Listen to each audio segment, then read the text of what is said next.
This is volume 5.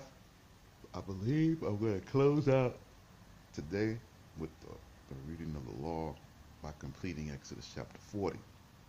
And then we're going to go into the statutes of how we execute the law from Leviticus chapter 1 and proceeding all the way through to the end of Deuteronomy. All right, so here we go. Exodus chapter 36, verse 1. And Bezaleel and Aholiab wrought, and every man wise in heart, to whom the Lord had given wisdom and intelligence to understand and to make all the work for the service of the sanctuary, according to all that the Lord had commanded. And Moshe called Bezalel and Aholiab, and every man wise in heart, and every man wise in heart, to whose heart Yahweh had given wisdom. Everyone who was moved to draw near and to do the work itself, and took from before Moshe all the separation that the children of Israel had brought for the service of the sanctuary to make it. And they still brought to him the voluntary gift morning after morning from their possessions. And all the wise men who did all the work for the sanctuary came, each man from the work which he had done. And they said to Moshe, the people abound in bringing more than enough for the service of the work which Yahweh hath ordained. And Moshe commanded, and they made proclamation through the camp, saying, neither man nor woman may make any more work for the holy separation. And the people ceased from bringing, for what had been done according to the sufficiency of all the work, and they did it, and had more than enough. So every day they were bringing materials, fabric, clothes, what they had made, and gold, and then they had more than enough. And when they said, they gave the report, look, we got more than enough here. This is well beyond what we need. Now we just got extra. Moses said, stop. See, no greed involved. Once we reach sufficiency, we got more than enough. Stop. And he stopped collecting. And all the wise in heart made the tabernacle, 10 curtains of fine linen and jacinth and purple and scarlet, figured with cherubim. The work of the embroiderer he made them. The length of one curtain 20 and 8 cubits, and the sum of one curtain was the measure. The sum of one curtain, the measure was one for all the curtains. So all the curtains were the same. And he made loops of jacinth upon the edge of one curtain, and the place of the conjunction on the side. So he in the side at the place of conjunction made in the other curtains. So he made loops of jacinth at the joining points for each curtain, and 50 taches of gold, and conjoined one curtain with another curtain with the taches, and they were one tabernacle, and that's it. And he made curtains of goat's hair and spread upon the tabernacle 11 curtains. He made them. The length of one curtain 30 cubits and 4 cubits. The breadth of one curtain way measure for the 11 curtains.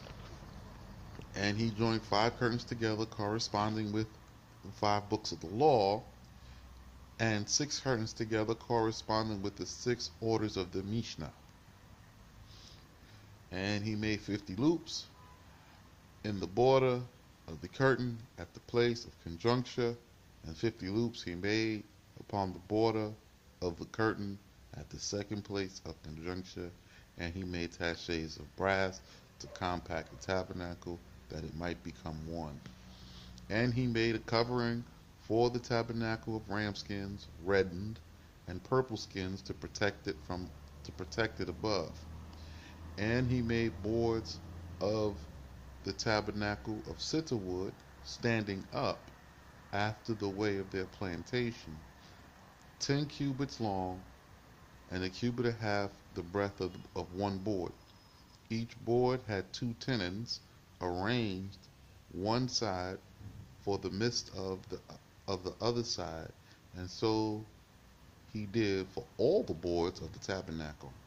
And he made the boards of the tabernacle 20 boards on one side to the south wing, and 40 sockets of silver he made under the 20 boards, two sockets beneath each board for its two tenons, and two sockets under another board for its two tenons. For the second side of the tabernacle on the north, he made 20 boards. So it's 20 boards on one side, 20 boards on the other side. Each board is 10 cubits high and a cubit half the breadth of it or the width of it. So that's how tall it is, and that's how wide each board is. And then he put 20 boards on one side and 20 boards on the other side, right? And then and there are 40 sockets of silver, two sockets beneath one board, and two sockets beneath another board. And the border of the tabernacle westward he made 6 boards, and 2 boards he at the corners of the tabernacle at their extremes. And they were conjoined below, and joined together were they at their tops with one ring.